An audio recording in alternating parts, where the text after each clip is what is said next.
अस्सलाम वालेकुम दोस्तों, कैसे हैं आप लोग। उम्मीद होगी आप लोग सब खैरियत से होंगे। तो आज की मेरी वीडियो अखरोट के बारे में कि अखरोट को हम सीड के ज़रिए किस तरह उगा सकते हैं, उसके लिए सोइल हम कौन सी इस्तेमाल करेंगे, मौसम कौन सा होता है जिसमें अखरोट जो है ईज़िली ग्रो हो जाता है।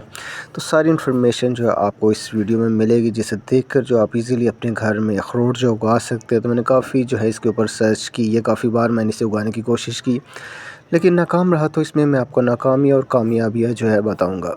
दोस्तों, सबसे पहले हम बात करेंगे कि अखरोट जो हम कौन से उगा सकते हैं जो सीड के तौर पे हम इस्तेमाल करेंगे। ठीक है, ये अखरोट जो हैं कच्चे हैं, यानी कि इसे रोस्ट नहीं किया गया, इसे पकाया नहीं गया। तो यही जो है सीड के तौर पे हम इस्तेमाल करेंगे। जो हमें मार्केट से मिलते हैं, जो हम खा रहे होते हैं, वो जो रोस्ट किए होते हैं, वो हमने जो है सीड के तौर पे इस्तेमाल नहीं करना। ये देख लें कागज़ी अखरोट है, लेकिन ये कच्चा अखरोट है। ठीक है, इसे हमने पकाया नहीं है। तो यही जो है ग्रो हो सकते हैं। तो इनमें से कोई भी 2 अखरोट जो है हम उगाने के लिए इस्तेमाल करेंगे। बाकी मैंने काफ़ी जगह जो है सीड इसके लगाए हुए हैं। तो ये नया प्रोसीजर मैं आपको दिखा रहा हूँ बिल्कुल स्टार्ट से। पानी में हमने जो है अखरोट को रख देना है 2 से 3 दिन के लिए। उसके बाद जो है फिर हम इसे उगाएंगे। पहले अगर इसी तरह डायरेक्ट लगाते हैं तो फिर ये ग्रो नहीं होगा।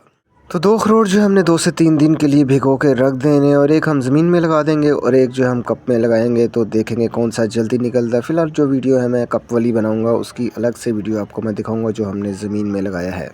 जो मैं सीड उगाने में पहले गलतियां करता रहा हूँ, यानी मैं सिर्फ बाल मिट्टी में ही सीड ग्रो करने की कोशिश करता रहा। उसके ऊपर पानी जो है ठहर जाता था, कीचड़ बन जाता था और हमारा सीड गल जाता था। तो उसके लिए हमने ख़ास मिट्टी तैयार करनी थी जिसके अंदर पानी ना रुके, यानी पानी डाले तो फ़ौरन जो है पानी निकल जाए। पहली चीज़ मैंने आपको दिखाई कोकोपीट है। दूसरी चीज़ मैं आपको दिखा रहा हूँ, ये लकड़ियों की राख है, ये जो जड़ों को निकालने में बहुत ज़्यादा जो है मदद देती है। और तीसरी चीज़ हमने जो है भल मिट्टी ली है। तीनों चीज़ें हमने अच्छी तरह मिक्स करनी है, सेम जो हमने इसकी रेशो रखनी है, और इसके अंदर हमने जो है बादाम या अखरोट के सीड लगाने। जब भी आपने कोई भी सीड लगाने हो तो आप यही मिट्टी तैयार कर सकते हैं। अगर कोकोपीट आपके पास मौजूद नहीं है तो फिर आप इसके अलावा काऊ डंग जो है वो इस्तेमाल कर सकते हैं, यानी पुराना गोबर हो तो उसे आपने तीनों को सेम लेना है, मतलब सेम क्वांटिटी में लेना और अच्छी तरह इसे आपने मिक्स कर देना। तो ये बेहतरीन सोइल है, इसमें कोई भी जो है सीड आप आसानी से उगा सकते हैं। इसके ऊपर जो है पानी नहीं रुकता, कीचड़ नहीं बनता, तो हमारा सीड ग्रो हो जाता है। तो इसको उगाने के लिए हमें एक गिलास चाहिए, और गिलास में हमने एक छोटा सा होल रखना है ताकि एक्स्ट्रा पानी जो है निकल जाए। ठीक है, तो होल बंद नहीं होना चाहिए। अगर होल बंद होगा तो इसके अंदर पानी जमा होगा और हमारा सीड जो है फिर ग्रो नहीं होगा। याद रखिएगा, ये छोटी छोटी बातें हैं जो बहुत है। तो आधे गिलास से ऊपर जो हमने ये मिट्टी डाल देनी, फिर उसके ऊपर जो हमने सीड रखना है, यानी कि सीड जो हमारा कम से कम 2 इंच जो है मिट्टी के अंदर हो। फिर उसके ऊपर जो है हमने मिट्टी यही वाली डाल देनी है। ठीक है, ज़्यादा हमने जो है इसको नहीं भरना।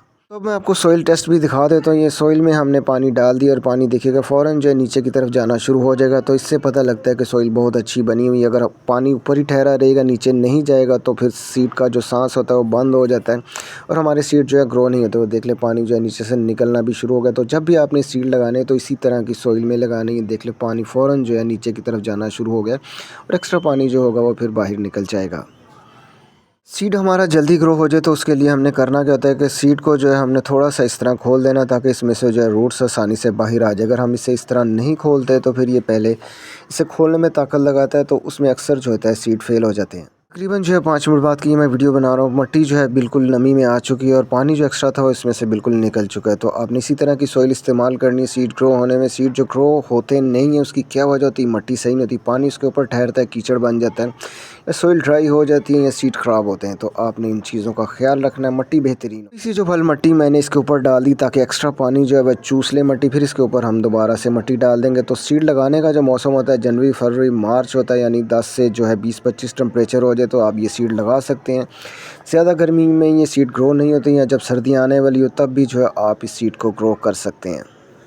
सीड लगाने के बाद हमने अच्छी तरह जो है पानी दे देना। पानी उसके बाद हमने कब देना है, जब सोइल ड्राई होगी तभी हमने इसे पानी देना। और आपने इसकी लोकेशन ऐसी रखनी जहाँ से 4 से 5 घंटे धूप इसके ऊपर मॉर्निंग की आ रही हो, तभी ये सीड ग्रो होगा। दोपहर की धूप में आपने इसे नहीं रखना, यानी जहाँ दोपहर की धूप आ रही हो वहाँ आप रख दें तो फिर सीड जो है तेज़ धूप की वजह से ग्रो नहीं होता। पर हमने लकड़ियों की राख जो है इसके ऊपर डाल देनी है। जड़ों को निकालने में जो है बहुत ज़्यादा मदद करती है। कोई भी आप सीड लगाते हैं तो एंड पर जो है आपने इस तरह जो है लकड़ियों की राख को जो है उसके ऊपर डाल सकते हैं। ये सीड को एक तो जो है जर्मिनेट करने में जो है बहुत मदद देता है, उसकी जड़ें निकलने में बहुत ज़्यादा मदद देता है। तो आपने ये लाजमी एंड के ऊपर जो है लकड़ियों की राख डाल देनी है, जिससे हमारा सीड जो है 80% चांस में आ जाता है कि वो इंशाल्लाह लाजमी ग्रो होगा।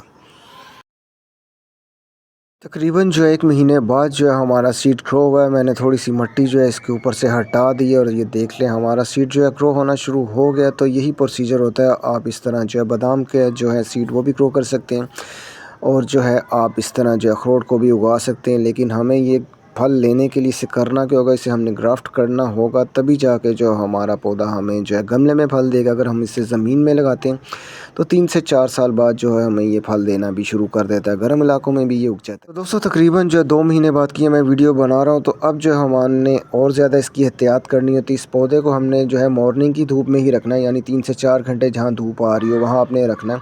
इसे फुल सनलाइट में आपने नहीं करना। अगर आप फुल सनलाइट में इसे कर देते हैं तो ये पौधा हमारा यहीं पे जो है रुक जाएगा, डेड हो जाएगा। तो इसे जो है लाइट धूप चाहिए होगी। तकरीबन जो 1 साल तक हमने जो है इसे हल्की धूप में ही रखना और मई जून की धूप में हमने इसे बचाना। अगर हम इसे तेज़ धूप में रख देंगे तो उसके बाद भी ये यानी कि 6 महीने बाद भी ये पौधा डेड हो सकता है। तो आपने ये केयर लाजमी करनी है अपने पौधे की। तो इस स्टेज पर जो है इसकी थोड़ी सी जड़ें भी बन चुकी होती है, मैं आपको निकाल के दिखा देता हूँ। उसके बाद जो हम इसे ज़मीन में ट्रांसफ़र कर देंगे ताकि ये अच्छी तरह जो है ग्रो करे। इस गमले में जो है इसे मुश्किल हो जाएगी, तो अब हमने जो है इसे ज़मीन में जो है तो इसको हमने जो है गमले में से निकाल लिया। अब जो हम इसे ज़मीन में ट्रांसफ़र कर देंगे। ज़मीन में ट्रांसफ़र करने से होता क्या कि पौधा जो है आसानी से जो है तेज़ी से बढ़ना शुरू हो जाता है। गमले में मुश्किल पेश आ जाती है, कोई भी ज़रा सी गलती हो तो पौधा डेड हो जाता है। तो ज़मीन मेरे पास अभी मौजूद है, क्यारी में हम इसे ट्रांसफ़र कर देंगे, जिसमें इसकी अपडेट जो है मैं आपके साथ शेयर करता रहूँगा कि आगे इस पौधे का क्या बना। तो फल लाने के लिए हम इस पर क्या करते हैं। अब जो है मैंने इसे क्यारी में ट्रांसफ़र कर दिया। इधर 2 से 3 घंटे धूप आती है। तो अगर आपको मेरी वीडियो अच्छी लगी है तो मेरी वीडियो को लाइक करें, चैनल को सब्सक्राइब करें, बेल आइकन प्रेस करें और लोगों तक ये वीडियो शेयर करें ताकि वो भी जो है अपने घर में सीड से उगा सकें।